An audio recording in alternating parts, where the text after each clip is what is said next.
Un amour de lutin. Une histoire de Nathalie Summers.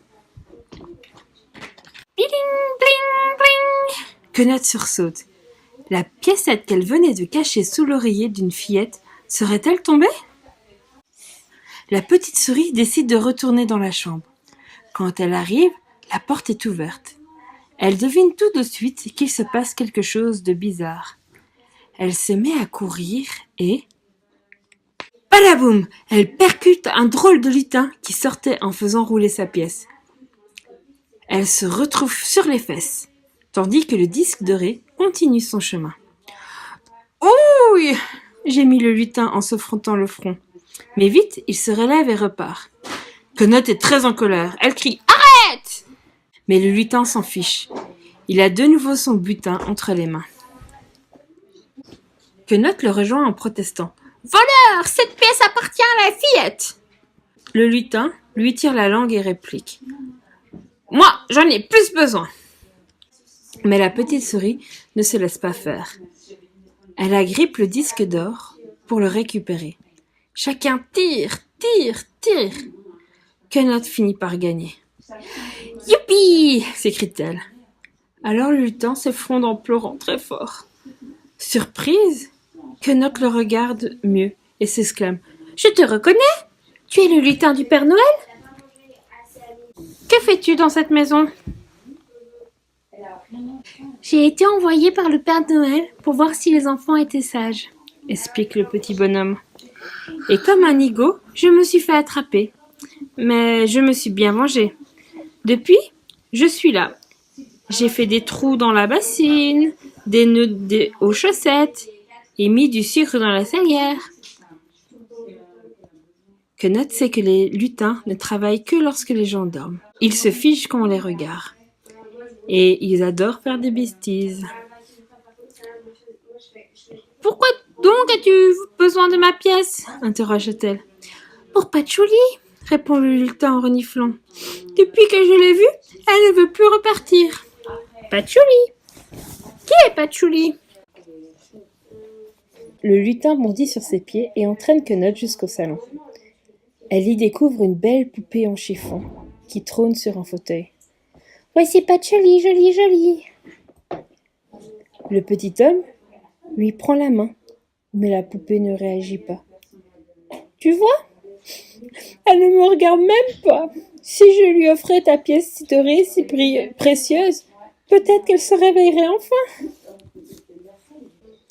Ému, Quenotte lui tend alors la pièce. « Tiens, prends-la. J'irai en chercher une autre pour la petite fille. » Le lutin bondit de joie et roule la pièce jusqu'au pied de Patchouli. Les yeux de la poupée brillent sous l'éclat de l'or, mais elle reste figée. Le lutin se rassoit tout triste. « Ça ne marche pas. Elle ne se réveillera jamais. »« J'ai une idée !» s'exclame Quenotte. « Les demoiselles adorent les choses délicates. » La petite souris entraîne le lutin dehors. La neige scintille sous la lune. Il n'y a rien de plus délicat qu'un flocon de neige. Choisis le plus beau que tu trouveras.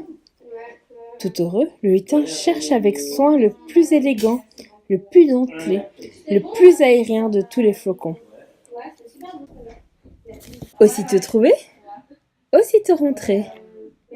Le petit bonhomme s'empresse de déposer son cadeau dans la main toute douce de Patchouli. Les joues de la poupée prennent une jolie teinte rosée, mais Patchouli reste figé. Le lutin tape du pied. « Encore raté !»« J'ai une autre idée !» dit Quenotte pour le calmer. « Personne ne résiste à une pomme d'amour. »« Mais oui, bien sûr !» s'exclame le lutin tout excité. « Une pomme d'amour pour Patchouli !» Vite, il court à la cuisine. Quenotte verse un peu d'eau au fond d'une casserole et lui tend le sucre pour faire le caramel.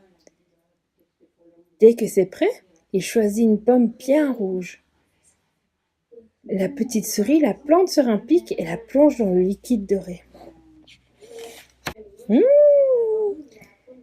Ça sent bon, ça sent très bon, dit le lutin.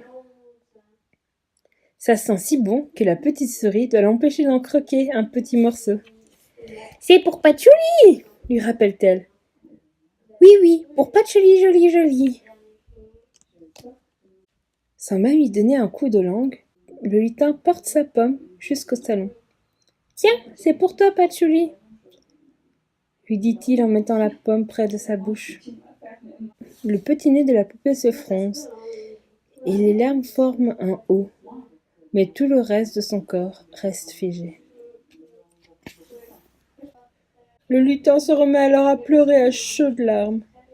Il n'a même plus envie de croquer dans la pomme d'amour. Elle ne m'aimera jamais, hoquette-t-il. Quenotte est très ennuyée. Elle ne sait plus comment aider le petit bonhomme. Elle se demande bien pourquoi cette poupée ne se réveille pas. Mais soudain, elle comprend. Ce qu'il faut à Patchouli, c'est un cadeau qui soit à la fois plus précieux que l'or, plus délicat qu'un flocon de neige et plus délicieux qu'une pomme d'amour.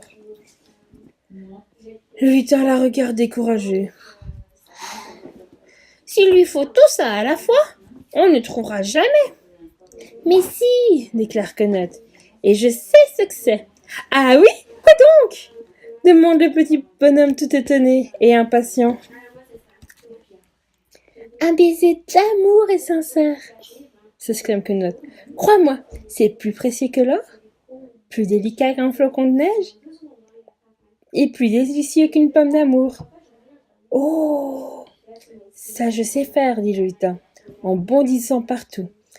Il s'arrête soudain et s'approche doucement de Patchouli. Il faut y mettre tout ton cœur, rappelle Quenotte. Le lutin hoche la tête et ôte son bonnet. Lentement, il se penche pour déposer le plus précieux, le plus délicat, le plus délicieux des baisers sur la joue de la poupée.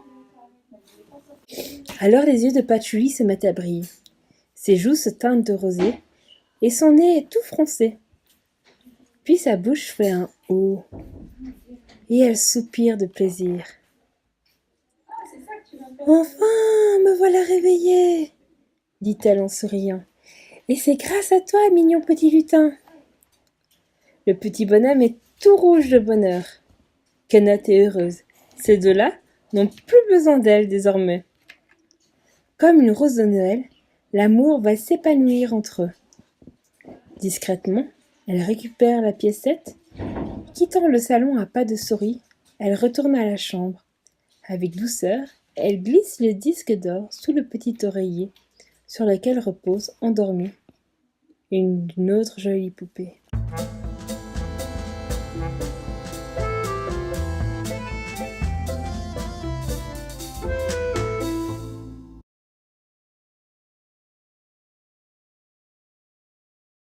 C'est fini.